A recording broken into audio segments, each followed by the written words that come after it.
Picture this. It is ancient Rome. The empire is fracturing. The currency is losing value. Public anger is boiling over. And civic unrest is threatening to tear the streets apart. So, what do the emperors do? Do they fix the economy? Do they reform the Senate? Do they create employment? Absolutely not. The emperors build the Colosseum. They hand out free wheat and they unleash bloody-soaked gladiator games. History calls it panem et successors, bread and circuses. The logic was simple. A well-entertained citizen is a compliant citizen. Keep them distracted by the roar of a stadium, and they will never notice the empire burning down around them. Now, snap back to the present day. Ladies and gentlemen, welcome to the city of Nairobi. The year is 2026. The arena is packed. The lights are blinding. And the crowd is screaming as gloves violently crack against leather. This is the Vurugu boxing competition. It has taken Kenya by storm, transforming raw street rivalries into an absolute pop culture juggernaut.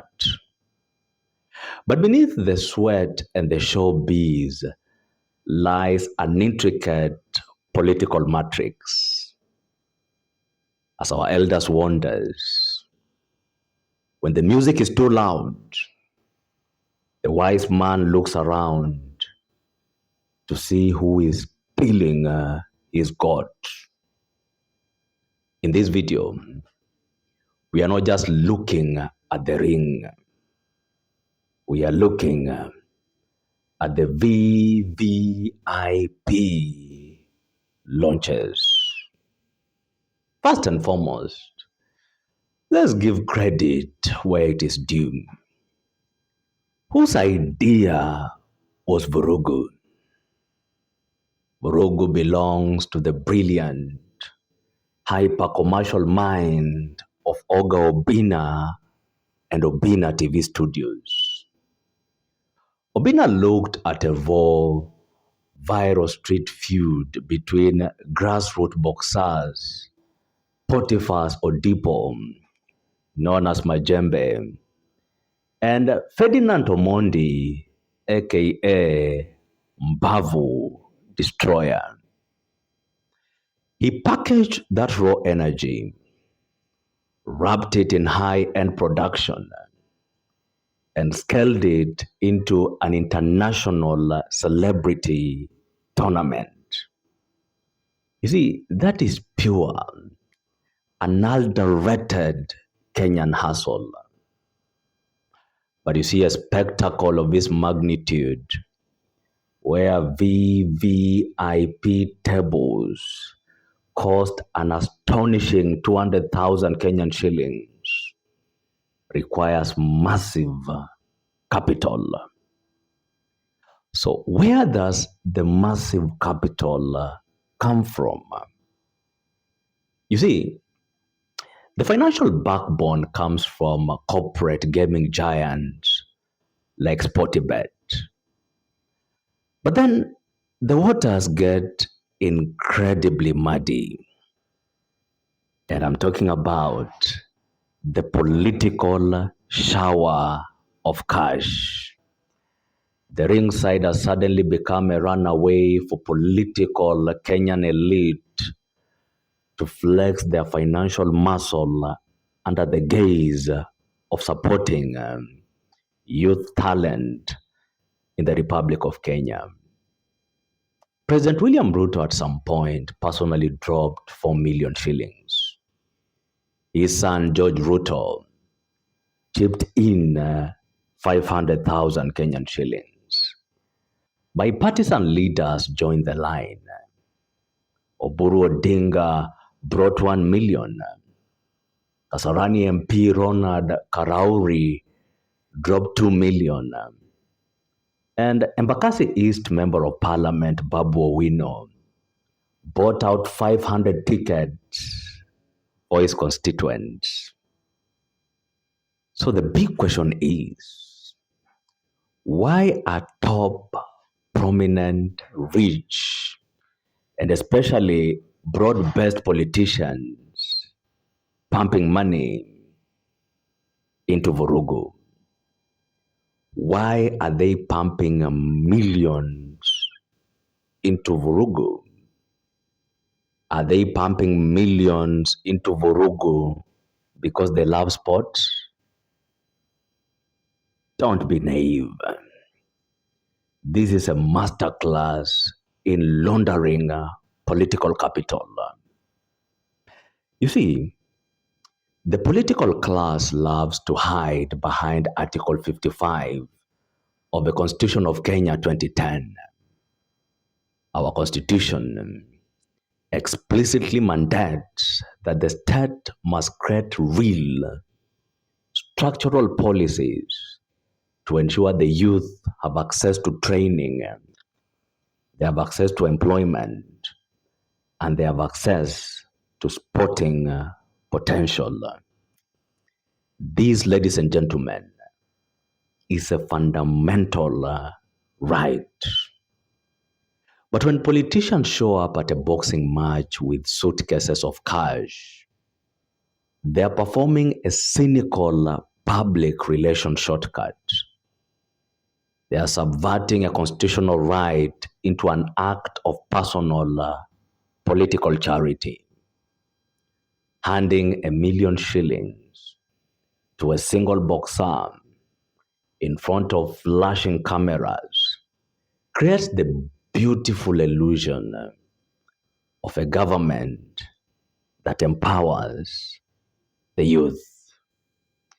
But it is a small screen designed to distract us from the systematic failure to create actual economic opportunities for the millions of young Kenyans sitting in the dark sections of that particular stadium. Think about what happens during a Vurugu weekend. For 48 hours, the entire nation stops debating the finance bill. We stop tracking government expenditure. We stop talking about judicial independence and heavy taxation in this country. Instead, our timelines are flooded with heated arguments over who has the better right hook. There is an African proverb that perfectly captures this hypnotic state. You see, a skipping monkey does not notice that his tail is on fire. Oga Obinna built a magnificent platform that brought much needed reward to ignored athletes in the Republic of Kenya. But the tragedy of Kenya is that whenever the youth light an authentic fire, the political class shows up with a fork, ready to roast their own meat on the same platform. They buy access to a concentrated demographic of young voters in order to soften their image, drape themselves in the cool fabric of urban culture, and escape the hostile accountability they usually face on the nightly news. So as I close, I want you to know, ladies and gentlemen, that you're supposed to enjoy Vurugu. Enjoy the fight. Applaud the raw, beautiful talent of young people in this country. But the next time you see a heavy punch land in the ring, remember to keep one eye firmly fixed on the politicians cheering from the VVIP launches. Because make no mistake, while the boxers are fighting for a belt, the politicians in this country, the politicians who are allied to President William Ruto, are fighting to keep you looking the wrong way. My name is Biketi. If it is your first time here, make sure to follow this channel and to subscribe for more political analysis.